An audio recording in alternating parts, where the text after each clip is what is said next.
Kuskusin mo lamang ito ng bawang upang hindi kanya kayang lukuhin, hindi kanya kayang paglaruan dahil sa sobrang pagmamahal niya sa inyo.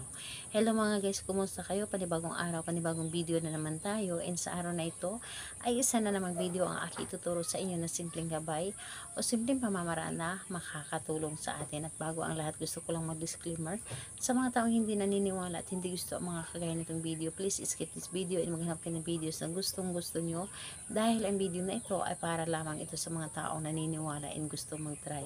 Sa lahat po ng mga nagko-comment po dito sa aking video dito sa loob ng aking channel, mag-ingat sa lahat ng mga nagre-reply sa inyo na dinadala kayo sa kailang WhatsApp and imo app upang makaiwas po tayo sa scam.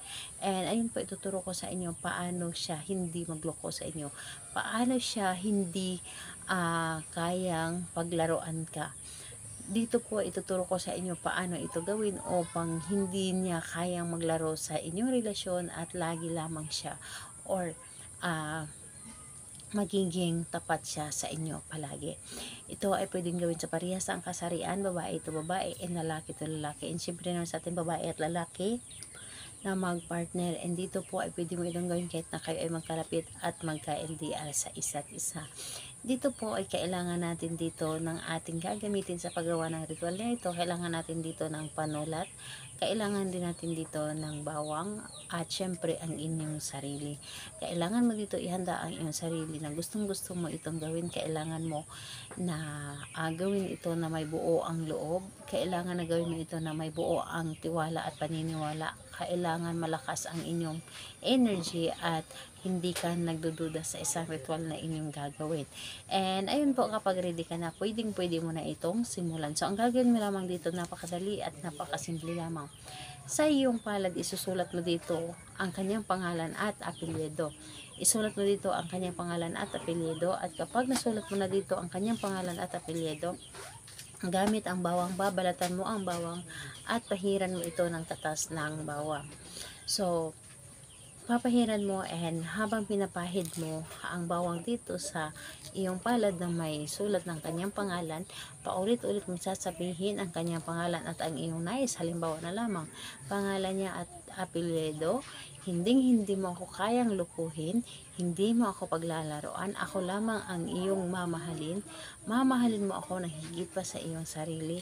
Wala kang ibang hilingin o wala kang ibang gustong makasama kundi ako lamang. O wala kang ibang gustong makausap kundi ako lamang. Hindi ako hindi ako mawawala sa iyong isip, at hindi ka magluloko at magiging tapat ka palagi sa akin.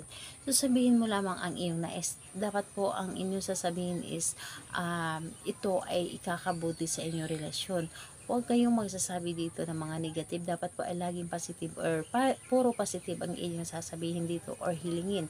Dahil hindi natin kailangan haluan ng negatibo ang ating mga sasabihin dito.